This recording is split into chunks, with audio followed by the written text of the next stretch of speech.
La ville de Haïfa, au nord d'Israël, à l'épicentre du Ternion, l'Institut technologique israélien. Ici, nous rencontrons le professeur Hossam Haïk, 38 ans. Cet arabe israélien originaire de Nazareth est classé par le MIT au top 35 des inventeurs les plus innovants de sa génération. Car Hossam Haïk est bien décidé à révolutionner la détection du cancer. Il y a bien trop de malades du cancer dans le monde. Chaque année, plus de 10 millions de personnes contractent la maladie. Et 3 millions en meurent. C'est cette situation qui me motive. Je veux aider ces malades, leur simplifier les choses. Aider les malades pour Hossam Haïk, c'est dépister leur cancer avant qu'il ne soit trop tard. C'est leur offrir un diagnostic précoce, le secret pour sauver de nombreuses vies. L'invention d'Hossam Haïk, la voici.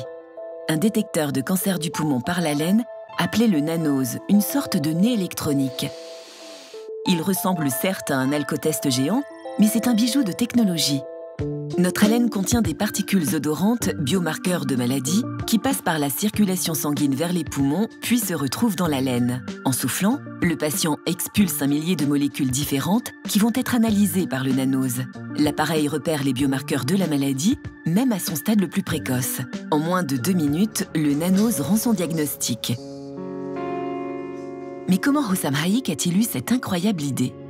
Tout simplement un jour, en observant le flair du meilleur ami de l'homme.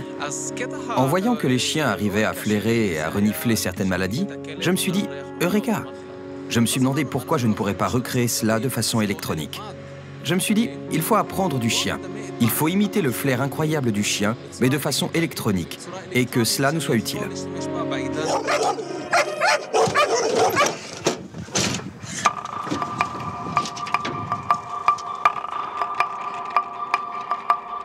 Nous sommes dans un centre de formation à la détection canine qui travaille en coopération avec l'université israélienne Ben Gurion. Ces chiens sont entraînés à repérer de nombreux produits.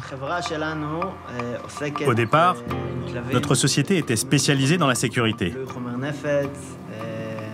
Les chiens qui participent à ce projet savent détecter des charges d'explosifs ou retrouver des personnes disparues, par exemple. Puis, on les a entraînés à participer à ces nouvelles recherches. Aujourd'hui, les chiens vont pouvoir tester leur incroyable flair. Dans ce frigo, des échantillons de cellules cancéreuses.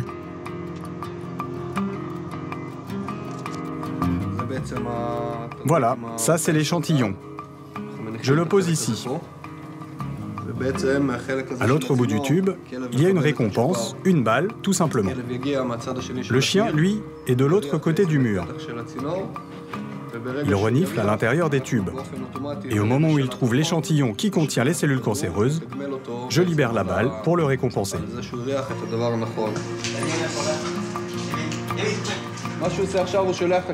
Là, vous voyez, il renifle, il cherche, et lorsqu'il va arriver devant le bon échantillon, il va s'asseoir pour signaler qu'il l'a trouvé.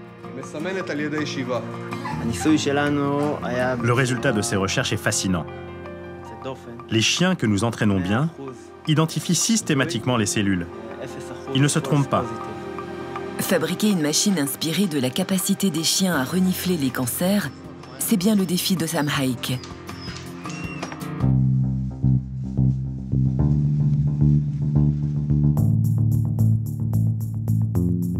Pour comprendre comment il a réussi à créer ce nez électronique, nous le suivons dans la zone blanche du Ternion, un laboratoire totalement stérilisé. De l'animal à la machine, du flair au nanocapteur, il constitue le cœur du nanose. Avec mon équipe, nous travaillons sur le système de capteurs qui sont au cœur du nez électronique que nous développons. Ce sont les capteurs qui analysent de façon très précise les particules de l'haleine et qui jouent le rôle de détecteur dans notre système. Je souffle dans ce système, l'air rentre dans de minuscules tuyaux de la dimension d'un cheveu, le souffle entre en contact avec le capteur qui envoie un signal indiquant si l'individu est malade ou pas. Mais en pratique, le nanose, ça ressemble à quoi? Et comment s'utilise-t-il? Petit test pratique. Voilà, c'est le système qui permet de récupérer la laine qu'on utilise pour l'analyse. Regardez, le patient place ce tube sur sa bouche et souffle. Très vite, très facilement, la poche se remplit. Pouvez-vous simplement souffler dans l'appareil, s'il vous plaît? Voilà, c'est tout, c'est fini.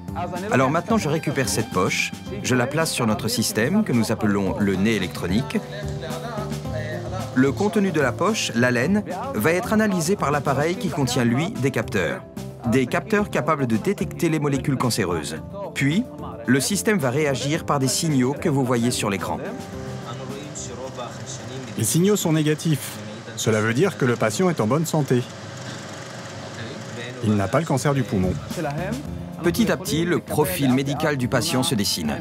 Ces molécules sont saines ou cancéreuses.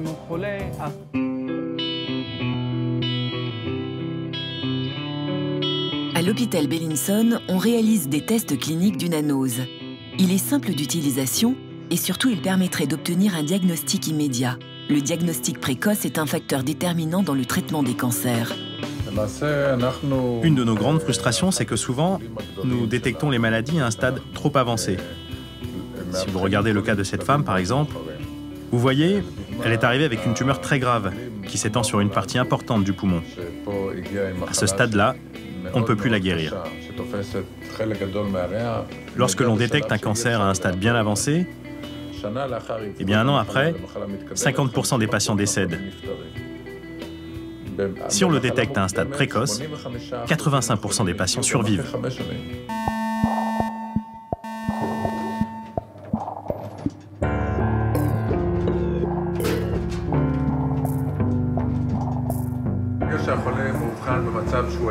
Si le malade n'a pas été dépisté assez tôt, il va devoir subir un traitement très lourd. Scanner, chimiothérapie, radiothérapie, prise de sang. Ces soins peuvent durer entre 6 mois et 10 mois, et parfois même plusieurs années. Testé sur près de 4000 patients dans 22 hôpitaux à travers le monde, le nez électronique affiche un taux de dépistage réussi de 95%. Des résultats plus qu'encourageants et qui suscitent beaucoup d'espoir, car les malades racontent souvent la même histoire, celle d'un cancer dépisté trop tard. 15 millions d'euros ont été investis dans le développement d'une anose. Et d'ici 4 à 10 ans, le nez électronique pourrait équiper chaque cabinet médical pour votre check-up annuel. Cancer du poumon, du côlon, du sein ou Parkinson, le nanos pourrait à l'avenir traquer de nombreuses maladies. Et des tests sur l'hypertension artérielle pulmonaire sont en cours. Hossam Haik, lui, espère qu'un jour on puisse simplement acheter un nanos en pharmacie comme un test de grossesse.